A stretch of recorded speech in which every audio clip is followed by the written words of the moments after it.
Good morning, good morning, good morning. Happy Saturday. I hope everyone is having a great start to this beautiful sunny Saturday morning, at least sunny where I am looking out my window.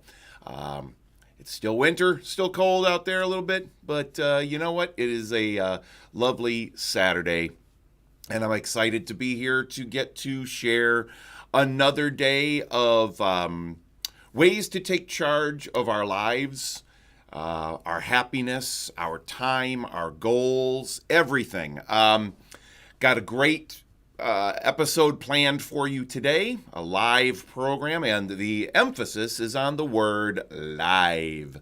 That means you get to take part and we get to have a conversation while we go through this whole program. That's the benefit of doing these live. That's why I'm encouraging all of you to be on here live, because by being live on these programs, you're interacting, you're taking part. You're not just passively watching something. Not that watching it afterward is a bad thing. Not that it's better than not getting to see it at all or be part of it at all. But this will allow you to be interactive, which science has shown, human psychology has shown that by being interactive, by engaging with something, you are much more likely to retain the information that you're discovering from it, and you're much more likely to take action on it and have it actually impact and change your life going forward. So that's why I'm encouraging all of you to be on here live. Let's do a quick check here and see who is on here with us live. Because as long as there are people on here live, we'll keep doing these, right? Because I feel that these are very important. I hope you feel that they're important as well. The feedback that I'm getting from those who are attending these live is that it is helping, so that's great. And I am happy to keep bringing these to everyone for free every Saturday morning, as long as people keep attending and keep getting benefit from it. Because you all have a lot of things you could be doing right now. And it's an honor that you are here, if you're here. That's why I want to find out who's here. So go to the chat right now and type in the chat just a welcome. Just let me know you're here. Just say hi, wave, whatever you want to do. Go into the chat and let me know you're here.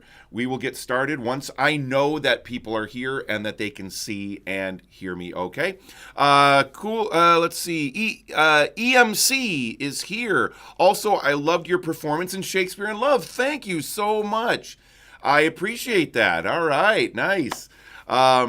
Great to have you here, and thank you for the shout out about Shakespeare in Love. For anyone who doesn't know that's watching this live or watching the replay, I was recently very lucky to be in a production of Shakespeare in Love at Civic Theater, and we just finished our run last weekend. So yeah, it's been the first weekend without Shakespeare, and it's been a little weird. It's been a little strange, but it's allowed me to catch up on a lot of things and so forth. But I miss it. I miss the group, the cast, the crew, everybody that was involved in the production. Just a really fantastic experience. So thank you so much for being here, EMC. It's great to see you. All right. Well, it looks like you and I might be the only ones here. Who knows? I don't know. But you know what? I'm going to make this a great program for you because I haven't heard from anybody else yet in the chat. So anyone else that is here live right now, please type into the chat. Let me know that you are here. And we are going to get started because there's a lot to cover today. What we're covering today is very simply, we are who we are because of what we've put into our minds. And it's up to us to take charge of that right now.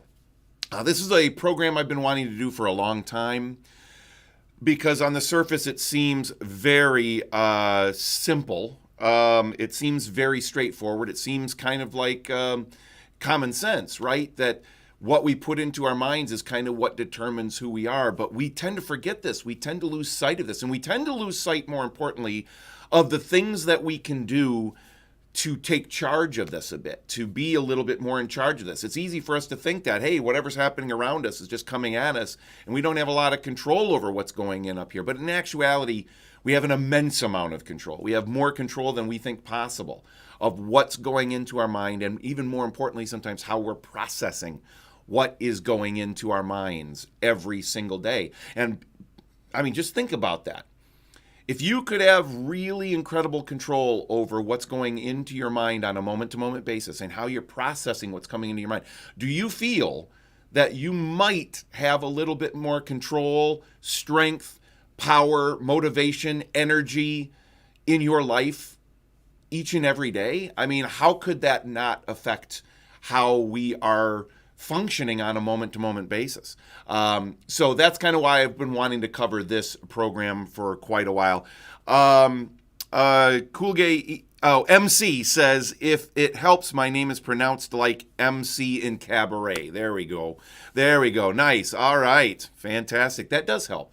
Cabaret. Oh, what a great show. What a great show.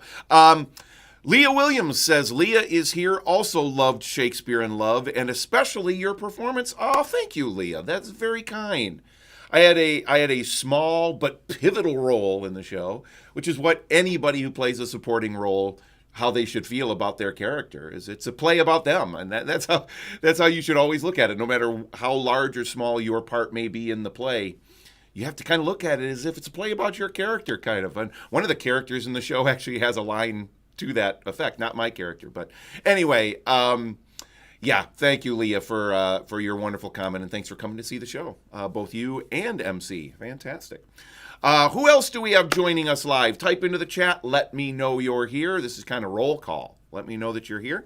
That would be great. So we are where we are because of what we've put into our minds. So what we're going to be kind of talking about today is being much more cognizant and aware of what not only we are choosing to put into our minds through the things that we read, that we watch, the people that we interact with, things like that, but also being a little bit more in control of not letting things into our mind that we don't want there. Now, that's easier said than done sometimes. It's going to be, easier to do at certain times than others, things like that. I'm not saying that this is always going to be easy. But the first step is acknowledging the degree to which we have control over this. So that's the first thing that we have to deal with, is going back to one of our early programs on these Saturday mornings, where we talked about the importance of belief. That you have to believe that this stuff can work for you. You have to believe that this is possible. You have to believe that you can do this. Even if you think, well, yeah, this might work for other people, but I don't think this will work for me. The other people might be able to do this, but I can't do this. Okay? You have to believe that this is possible. And believe me, if it is possible for someone, it's possible for everyone. Because what we're talking about here is human psychology. And human psychology, it applies to all of us, with slight variations here and there, of course, because of the context of what's happened in our lives. But as humans, our brains are wired certain ways, and you can do this because it's all about you taking action, you taking control. So throughout the program today, you're going to kind of have to face some cold, hard facts, some cold, hard truths. And that is, to what degree are you taking an active part in what your life becomes? To what degree are you taking an active part in that? Because nobody else can do this stuff for you. I can give you these techniques, but no one else can make them happen. All right? All right, so let's dive right in here. Now, the first thing I want to do, I was buying a little bit of time as well to make sure we had some other people pop on. I don't know if we've got others on. Right now, we've got MC and Leah with us. Anyone else that's joined us, please type into the chat. I want to make sure that people are here, because right now I have a question for you. I want to revisit our last program on the multitasking versus singular focus. And I want to ask you, how's that going? So our program last week was all about which is better for us, if we are multitasking, working on multiple tasks at once, or at least the perception of that, as we talked about last week, or having singular focus.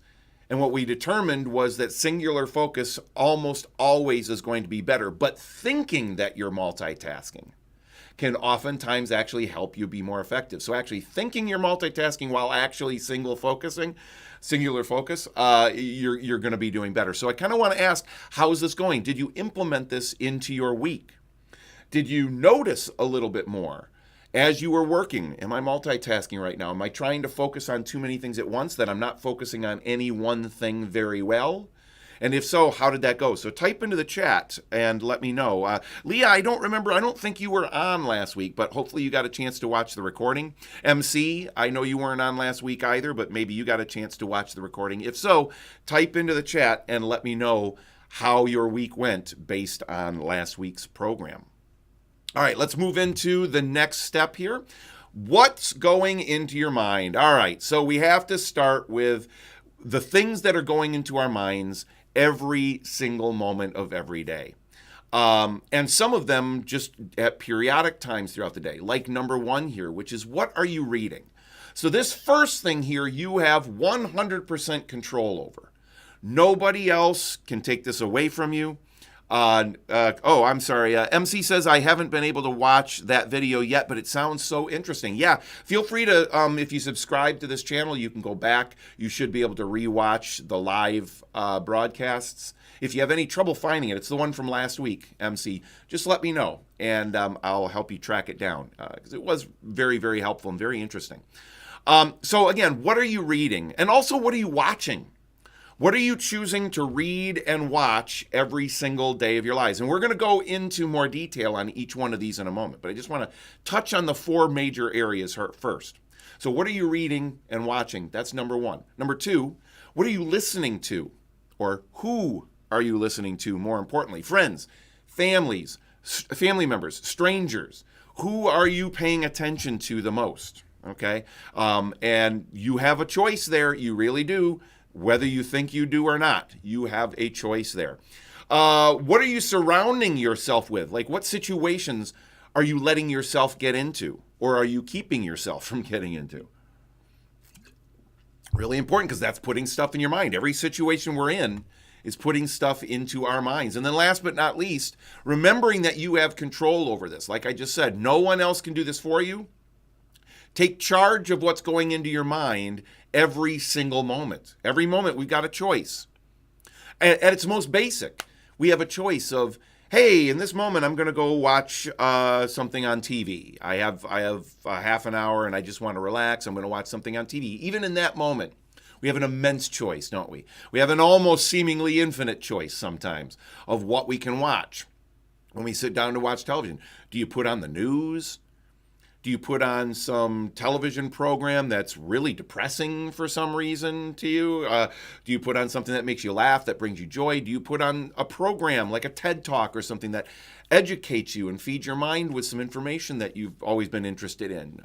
What are we choosing to do every moment? And that's a great example of it. In that moment, you've got a choice.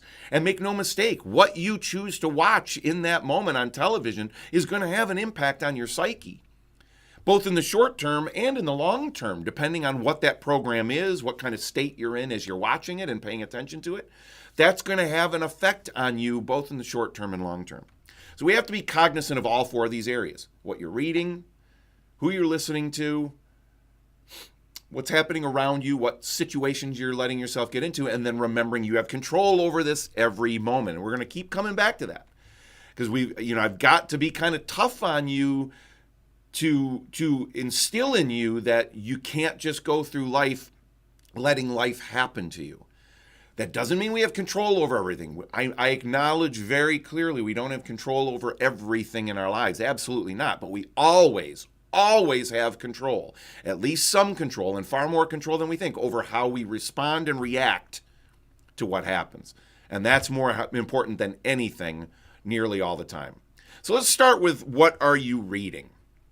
What are you reading every day? What are you reading? What did you read this morning when you got up? What did you read last night before you went to bed? Whatever it is. That is such an important aspect of this. Because as I mentioned when I talked about the importance of PTS time, planning, thinking, and study time every day to take charge of your life, and doing that first thing in the morning, when I talked about that on one of our previous programs, I mentioned how important it is during the study time or the motivation time that you read something that energizes and motivates you. And the reason for that is when we are reading something on the page, if we're actually paying attention to the words we're reading, okay, it is almost impossible to multitask. If you're reading, it's almost impossible to multitask. Whereas when you're watching something, when you're listening to something, you can be tempted to do something else while you're doing that. You can't do that when you're reading. So that's why I think this is the best place to start, is what are you reading? It's been said that you can tell an awful lot about a person. In fact, almost everything you need to know if you see their library. What books do they have around them?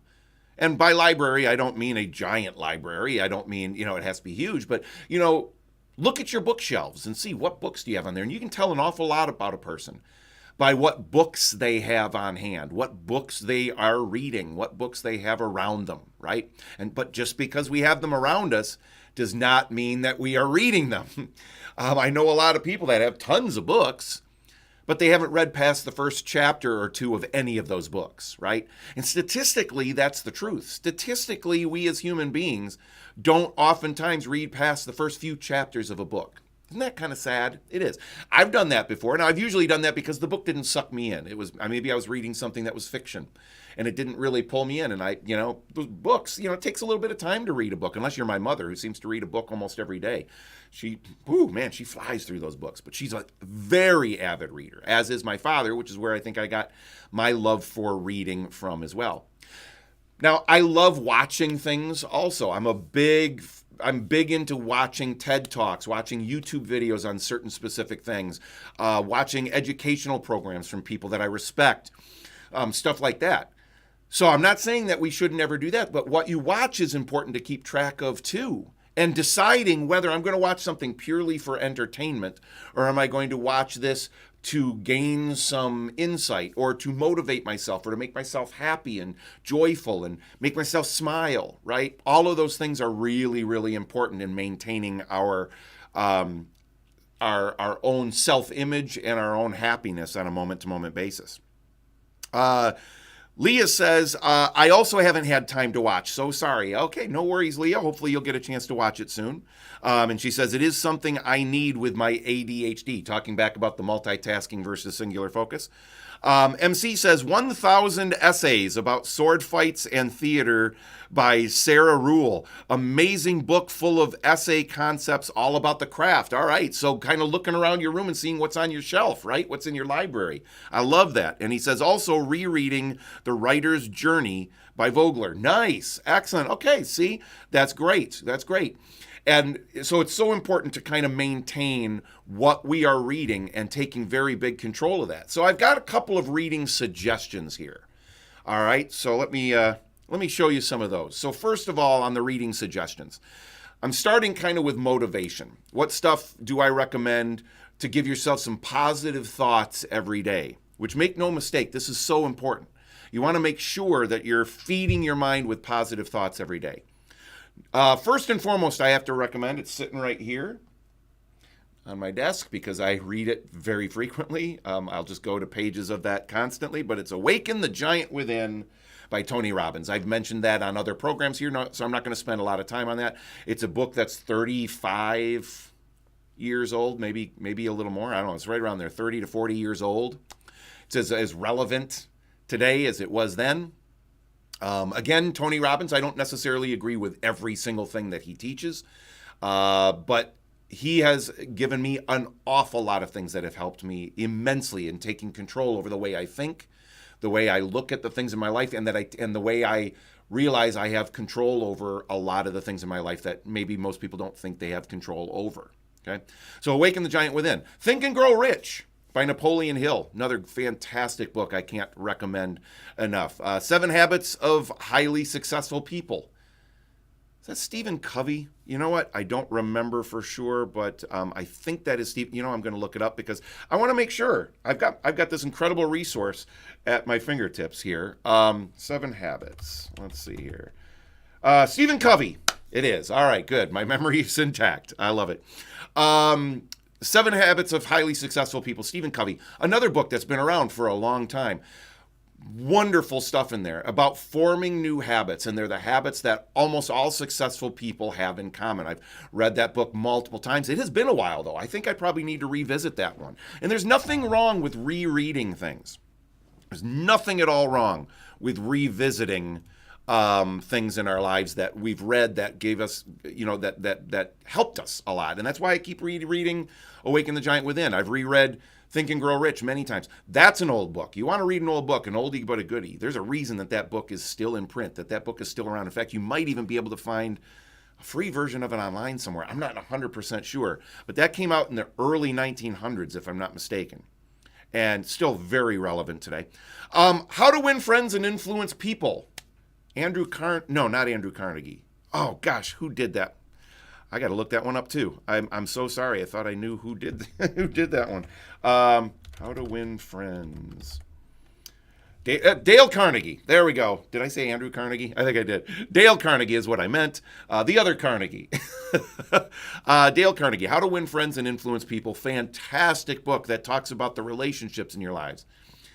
And if you want to improve your interactions with the people around you, and even to a degree impact the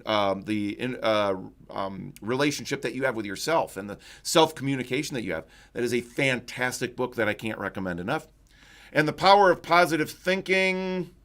Is that Vincent? Oh, let me see. I got to pull that one up too. Power of Positive Thinking. Norman Vincent Peale. Yep. All right. See, still got it. I didn't have the full name. I had the Vincent part, though. I had the middle name. That's the important part. Norman Vincent Peale, Power of Positive Thinking. So those are just a couple of suggestions, but you don't have to take my suggestions. There are just hundreds and hundreds, if not thousands or hundreds of thousands of books out there that are absolutely fantastic to read every day as things that can feed your mind with positivity. So just get out there and do it. I can't recommend it highly enough. All right. The next thing here is education. What things are you reading to educate yourself a little bit each and every day? What things are you most interested in? So professionally, personally, relationships-wise, hobbies-wise, artistically, all of these areas we should, because the truth of the matter is, human beings don't live in a static state. We're never staying the same. We are either growing or we're dying. We're either improving or we're degrading, all right? Some things in life we have more control over how we are, growing versus decreasing, right, than others. We all get older. Our bodies all slow down a little bit, although we can take a lot more control of that than we think, right? Just because we know we're going to get older, we're going to age, and things are going to happen to our bodies that we don't have control over, doesn't mean we don't have control over a good amount of how we age, right? But also how our minds are thinking, how our minds are working every single day, how engaged we are in living our lives. We have an immense amount of control over that. And a lot of that is through how do we choose to keep growing in our lives? How do we choose to keep improving ourselves? Through education in all of these different areas. And those are just 5 areas that I could think of right off the top of my head. Leah says, currently reading Confessions of an Ugly Stepsister by Gregory Maguire. I have not read that one, Leah. That's a great title. Confessions of an Ugly Stepsister. Love it. Love it. So education, make sure that you're reading something. You don't have to do this. If it's something you're interested in, though, is you have this feeling of, I like to always be learning more and growing. And it doesn't matter what the subject is. Just pick something. Grab it and read it and enrich your mind and remind yourself of the passion that there is in learning. Okay? Let's see here. Let me get back to my right screen here. There we go. All right. Entertainment. What are you choosing to read or watch or listen to, which all kind of fit into the same category? What do you read for fun? So this one, everyone may not agree with me on this. Well, everyone may not agree with me on any of this. Okay, I want to be clear about that. I am by no means saying I am the person that you should listen to every word because my word is the gospel. No, I have devoted a massive part of my life to studying this stuff in great detail and teaching it to others all over the world through my day job. Okay, so the things I'm giving you, I feel 100% confident they work because I've watched them work for me in varying degrees when I have and have not been implementing them as well as I should, but then also watching other people implementing them. Okay?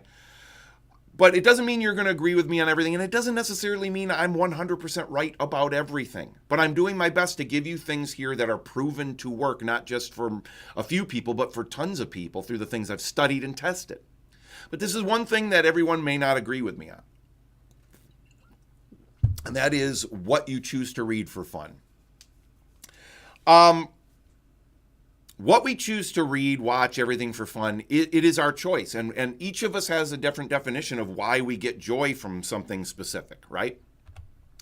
Let me make sure. Hold on here. I got to change my. Oh, yeah, there we go. Okay, that did it.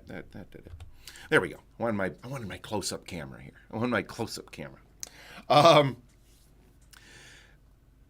We've all been there where you've been watching a program, reading a book, something like that, and it gets really depressing, really sad, or something happens that triggers a negative memory for you or something, and that can really stick with you, right? That affects us on a deep, deep spiritual level sometimes. Conversely, we might read something that brings us great joy, and that joy can carry through the rest of our day, and we can be impacting others by spreading that joy, by this thing that we read that just uplifted us, right? So I just kind of want to call your attention to how often are you reading things or watching things that are bringing you joy? And when I say bringing you joy, not just bringing you joy because you enjoy reading this, even if it is depressing, or you enjoy reading this, even if it is a sad, dramatic story, which is great. I love sad, dramatic stories in the right mood, right context. But how often do you read or watch something that makes you laugh, that makes you smile, that when you're done reading it and ingesting it, if you will, you just have this, you just feel better. You just feel great for pure entertainment reasons. And you may want to do that more often. A study was done many years ago. I mean, we're talking 35, 40 years ago. Okay.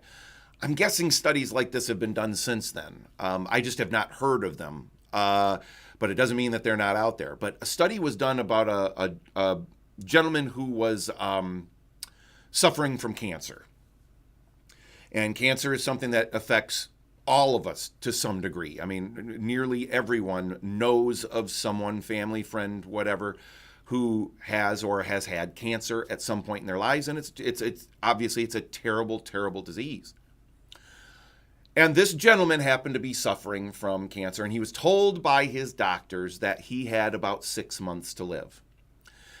And what he did was, in that moment, after processing it, which probably took him a little bit of a period of time, right? After processing it, he determined what he was going to do was he was just going to, every day when he didn't have something else he had to be doing, and he was able to weed a lot of stuff out of his life he didn't have to do, because he thought he only had 6 months left to live if his doctor was correct. But he wasn't going to necessarily accept that. And he said, if I only have 6 months to live, I'm going to sit down and I'm just going to watch things and read things and do things that bring me joy. And so he sat down and he just watched television programs, movies, things like that just made him laugh, made him laugh out loud. That's all he would ever watch, was just stuff that made him laugh. And after this, and as that time went on and he met with his doctors, he was improving. And before the 6 months came, it was like within 6 months, he was outliving the 6 months. And within a year, he was in complete remission. I believe that is the correct time frame. I know that this happened. I just can't remember exactly. Was it a year? How long it was? But he outlived what the doctor's prognostication by a huge amount. Okay. So, oh no, I just lost my camera. I'm so sorry. I'm going to fix that right now. There we go. That should fix it. Should be coming. There we go. Okay. I think we're back. All right. Sorry about that. A little technical issue. So what that tells me is, again, that mind-body connection is such a viable thing. And what we choose to read and watch for entertainment, if it could have had that much of effect on him, and yes, I realize there could have been other things that caused him to have that remission. And it probably was a combination of things. But I believe wholeheartedly that decision of what to watch and why, and just to keep laughing, that laughter, there's something physiologically that happens in us when we actually laugh out loud. There's physiological, positive physiological things that happen in our bodies. So what you choose for entertainment is important. What makes you laugh? What makes you smile? What makes you feel? And what is it making you feel? Be conscious of that as you're making your choices. Okay? I've often, realized that one of the reasons I think I love movies so much, I'm a big, big movie buff, is that it is the escapism nature of that.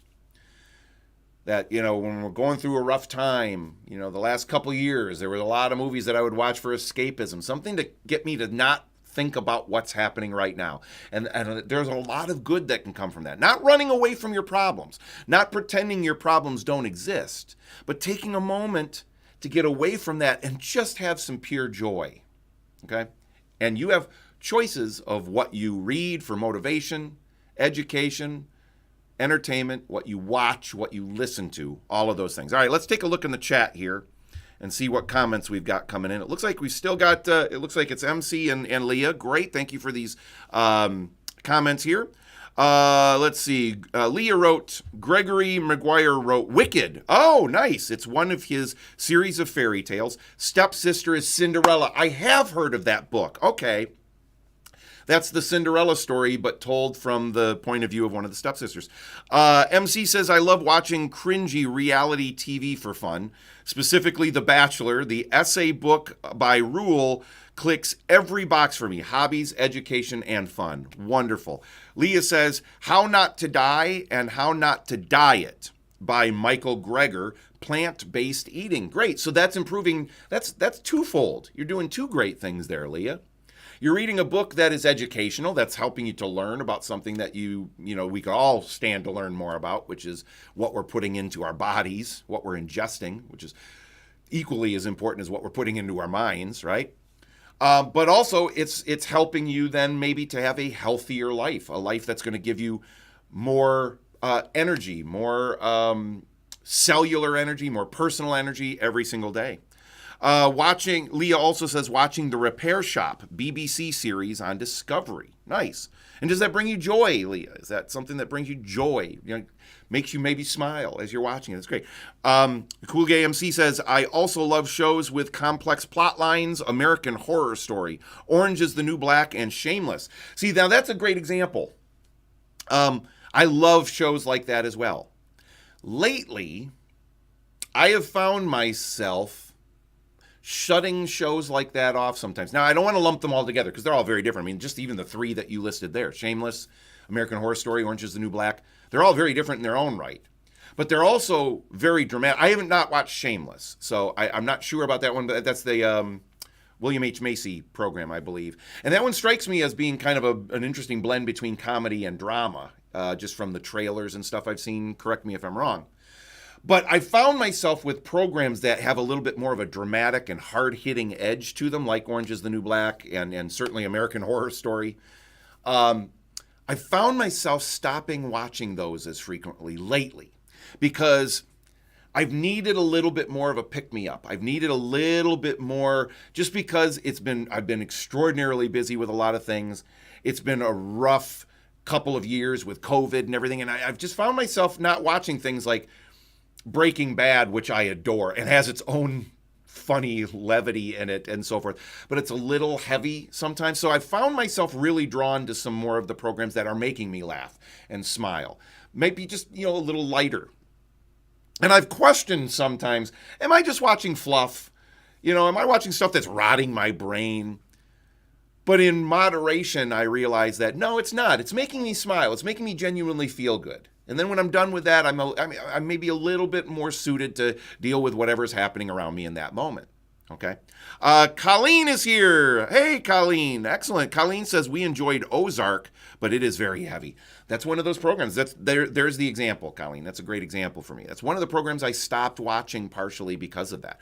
Not that I didn't really enjoy it. I mean, I think the pilot of Ozark season 1 is one of the best pilots I've ever seen. It's probably in my top 10 best pilots I've ever seen. Very dark show about some very dark people, right? Our heroes they got some bad in them, right? I think that's why I loved Breaking Bad so much. But I hear where you're coming from. Leah says, so much joy to watch them fix antiques. Yeah, right? Anything that's just bringing you joy. So important. All right? So just remember those 3 key areas when you're determining what to read at any given moment. The motivation, positive thoughts for every day, education, improving yourself every day, and then entertainment. What do you read, watch, listen to for fun? All right, let's move on to our next section here. Oh, Leah says Encanto for pure joy. Oh, I got to pause there for a moment and just say I thoroughly enjoyed Encanto. I thought it was fantastic. Is it my favorite Disney movie, or was it Pixar? I can't remember. I think that one was just Disney. The two of them are almost indistinguishable now in some ways, which is fascinating, and both basically owned by Disney. But I thought Encanto was wonderful. I loved it. I thought visually, the editing, everything was just magical. And it makes you feel good. As most Disney Pixar movies do, right? They follow a very predictable pattern. And in that pattern, there are moments that make you not feel good, because we need those, right? In order to have that arc back to triumph. But Disney, Pixar, their animated films, they just almost always are going to bring you some source of joy. Exuberance, right? So wonderful choice.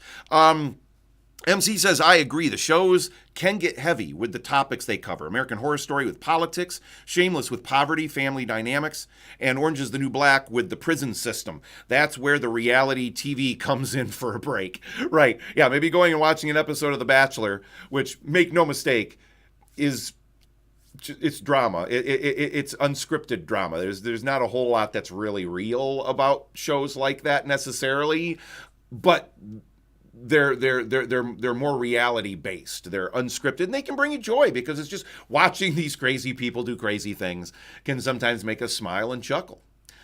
Survivor is probably my favorite. It's in my top 3 favorite television programs that are on right now, right? I've watched every single season of that, because it brings me joy to watch these people interacting and watch the psychology of it, right? And it can get a little dark and get a little twisted sometimes, but it always brings me joy. All right, let's move on from the reading suggestions, but I had to comment on Encanto.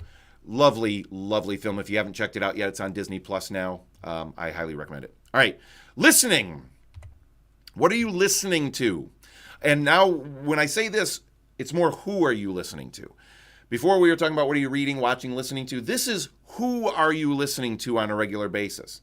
And let's start with friends and family, the most influential people in our lives, whether we like it or not, right? But they don't know everything. Just because somebody is your family member or your friend does not mean that you have to, that what they say and do has to be the be-all, end-all. That you have to take everything they say as the gospel.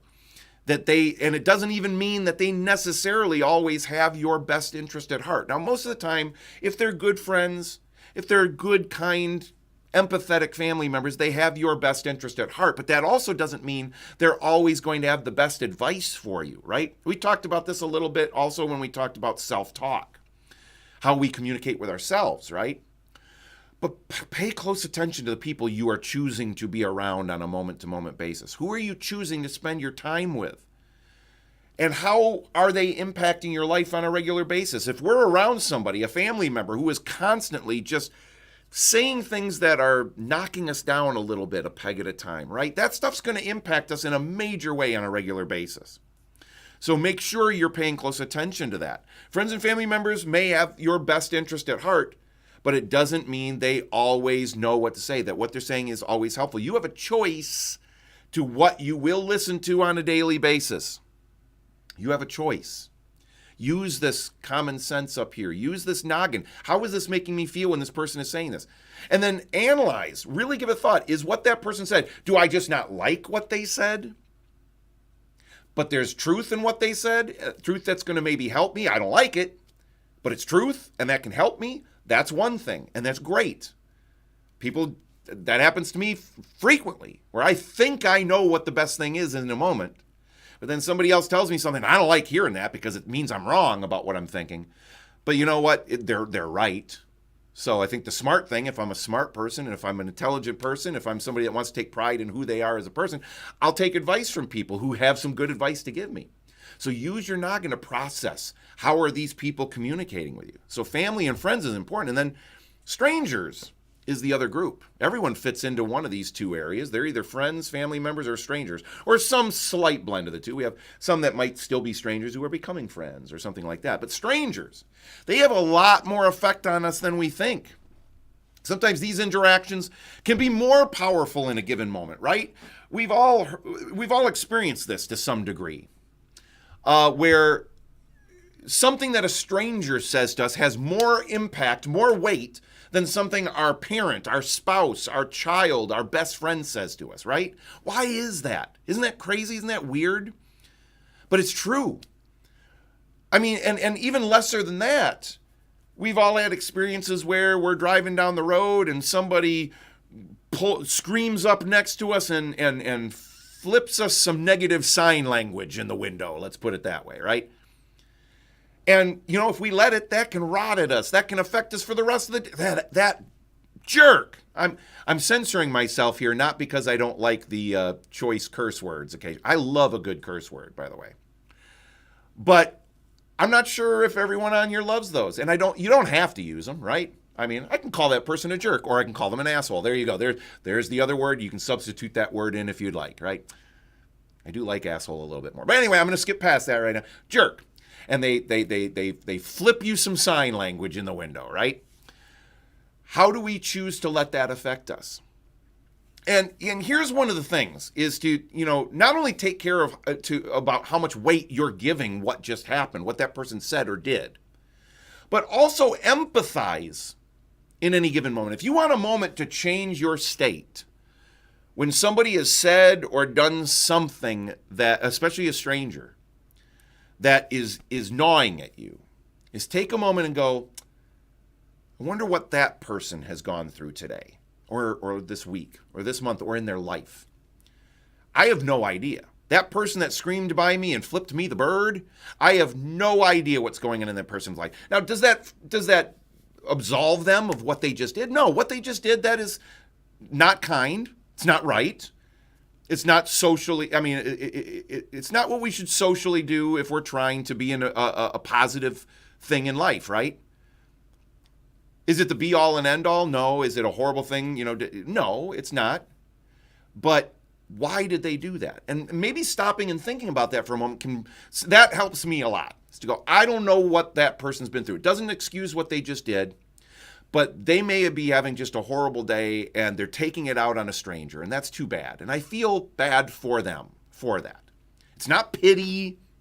It's empathizing with another human being and trying to just take yourself out of yourself for a moment, which is a wonderful way to deal with just about any trauma in our lives in any given moment. Now, again, I'm not a psychologist. I'm not a psychiatrist, right? So take this with a grain of salt. But in any moment when we've had a rough interaction with somebody, even somebody close to us like a spouse or a child, where we might want to lash out because I'm speaking this as myself. I'm feeling not heard in this moment, so I'm going to speak out to you. I'm going to lash out. When in reality, if I took just a moment and said, you know what, I'm feeling some negative things right now, but what I'm not doing is I'm not putting myself in your position. I'm saying this internally. I'm going to stop and I'm going to think about what you might be feeling, what this person might be feeling, right? And that changes your state immediately. So remember, these programs are all about taking charge. These programs are all about realizing how we can affect change in our own lives, that we can take charge of the things happening to us. And this is one of the great ways to do that is through empathy. All right. Francesca is here. She says, I'm late, but here. Fantastic. Francesca, it is great to have you here. Thank you for joining us. Hopefully you can go back and listen to the beginning of this because we've talked about some really important stuff here about what we're putting into our minds. And right here, who we're listening to and how we're listening to them becomes important. Make no mistake, you've got control over this, all right? All right, I want to pause here for a moment, and I want to find out if there are any questions about this part, about the listening. Families, friends, strangers, what we're putting into our minds, how we deal with maybe when we're listening to people, and if we don't want to listen to that. You know, any questions or comments that you have, type them into the chat right now because I want to hear from you. I want to answer any questions or challenges we might have in those areas. How much are you dealing with this? Family and friends who are a little bit challenging, that maybe you don't want to listen to everything they say, but you get yourself sucked in, and you can't help it. And then it affects your mood going forward. Strangers, how much do they affect you when something negative happens from somebody that is a complete stranger? Francesca says, yes, I love the chart that is up and have written down the books. Empathy, crucial. Yes, okay, good. Excellent. Very glad to hear that, Francesca. All right, if you have any questions, go ahead and type them in. But otherwise, we're going to just go ahead and move right on here. All right. Now, the world around us. Another area where we have to pay close attention to what's going into our minds, and that's from our environment. The first thing we have to do is we have to accept what can't be controlled. We have to accept that we can't have control over everything in our environment, right?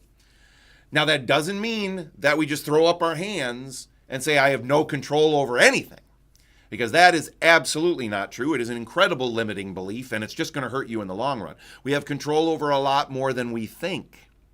Not only in how we respond to our environment, but let's use the environment as an example, the literal environment, our climate. Do we have an effect on our climate? We absolutely do. Now, so does the natural evolution of our planet, goes through stages on its own. But I think personally, I feel it's kind of crazy to think that a species that is as prevalent as we are on this planet, that we don't have an effect on how this planet's climate evolves or devolves over the course of a shorter period of time than it would normally without our influence. So we have control, we have an impact on it as individuals and as a group. And it's the same with everything happening in our lives. We have influence on the environment around us, the people in it, our home, how do we keep the area that we're in, our co-workers in the workplace, things like that. But remember what can be controlled. The only thing we truly have control over overall, though, is how we respond to the things that happen to us in the environment around us. Okay? And then ask yourself, is this worthy of stressful reflection right now? Now, this is a great thing. In any moment where you're feeling like something happening is just too much in the environment around you, ask yourself, is this worth the stress that it's causing? And does it need to cause me stress? Because most times when we get stressed out about something, more times than not, the worst thing that could happen doesn't end up happening, right? We stressed over nothing, right? We've all done that. We've stressed over nothing. I devoted a ton of stress to this thing, thinking the worst possible thing was going to happen, and it didn't. And that's usually more times than not what happens. So you've got to ask yourself, pay close attention to what is getting your attention at any given moment and when, and to what degree is this causing you stress or inaction. We use those things oftentimes as an excuse to not act, to not take forward action in our lives in any area that we want to improve upon. Are we using these things as excuses? Are they genuinely just bringing us down? And we can react in a different way by flipping that switch and thinking, instead of thinking, oh my God, I can't believe this is happening, I can't believe this is happening, to thinking instead, okay, pause for a moment. The chances of the worst possible thing happening in this moment are pretty slim. I'm not going to overstress about this. What can I do to change my state right now? Okay? But we do have to accept what can't be controlled as well and realize that we can control how we react to that thing that can't be controlled. Cool Gay MC says, I ended up having to stop contact with a lot of my extended family members because of their constant negative influence on me.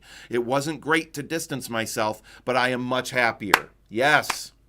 Yes, and I'm not applauding, because that is sad, right? It's sad when we have to distance ourselves from people in our lives that we genuinely love, right? No, but I'm applauding in that you took an action that you knew you had to do because of how it's impacting you. And you're not going to be a good influence in their lives if they're negatively impacting you. It just becomes this cyclical thing, right?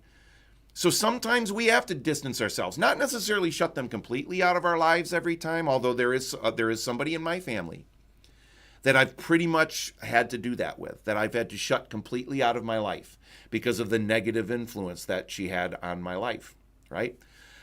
We have to make those choices. And you give them the benefit of the doubt first, right?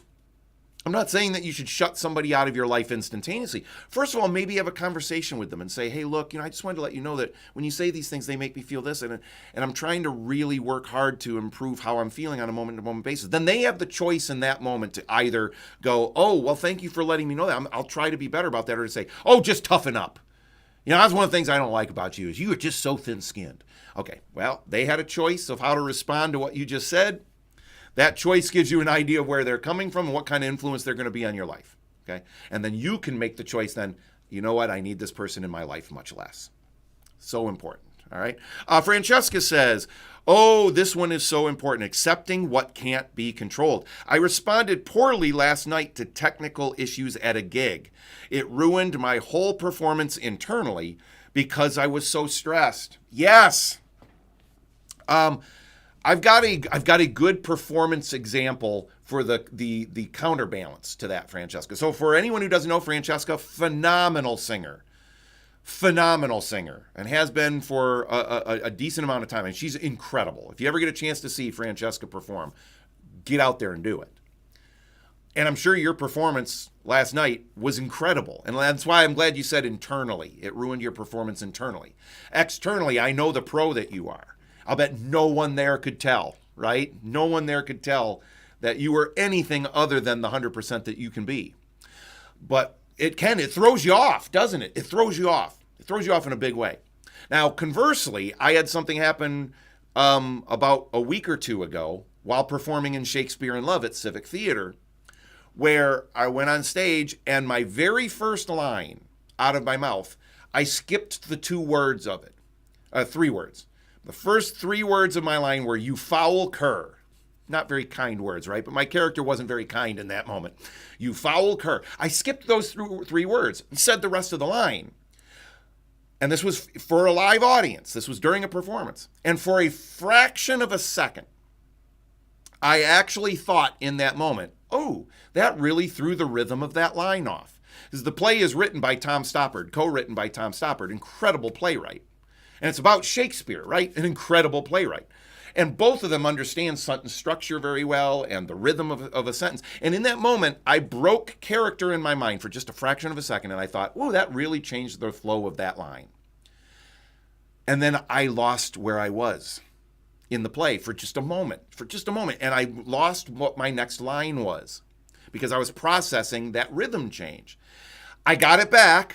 No one in the audience could tell. My fellow cast members could tell because there was a pause where there shouldn't be a pause. And I threw a little word in that just gave me a second to think that no one could tell I threw in, right? Except for the people I was performing with. And then I got it right back. So in that moment, I could have completely lost it and drawn a complete blank, which is every performer's nightmare, right? But I didn't allow myself to linger on that. I thought for a second, oh, that threw off I'm off my game right now. Get it back. Where are we? Get right back into that. And the rest of the play went off flawlessly for me, okay, from my point of view. I was completely focused. I didn't let it. Remember, how we respond is the only thing we have control over. In that moment, I could have gone, oh, I just ruined it. I've ruined everything. There's a pause where there shouldn't have been a pause, and I cut out some words. And it would have been just done. But nope, I went, that happened, let it go, get right back to where you are, stay focused. Okay, so important. Francesca says, thanks to the comments about, she is incredible singer. And she said, it sucked out all my energy, and she says, I read that you were great in that too. Oh, nice, thanks. It was a very, very small role, but a wonderful role to get to play. And all of the roles in that show, as it is with every play, right, are so tied into each other. There are no small parts, right? Only small actors. We've heard that. There's no small role. There's no supporting role. They're all roles that have to be working together. And it's good for people who play lead roles more times than not to play supporting roles occasionally because it brings you a whole different type of joy, a whole different type of an understanding of how the whole works together. That's off topic, though. But anyway, Francesca says, whew, good advice. Thanks. You're very welcome. You're very welcome. All right, so be conscious of the world around you. You have to take control. That's what this boils down to. You have to take control, or the world around you will take control for you. All right? That's what it boils down to.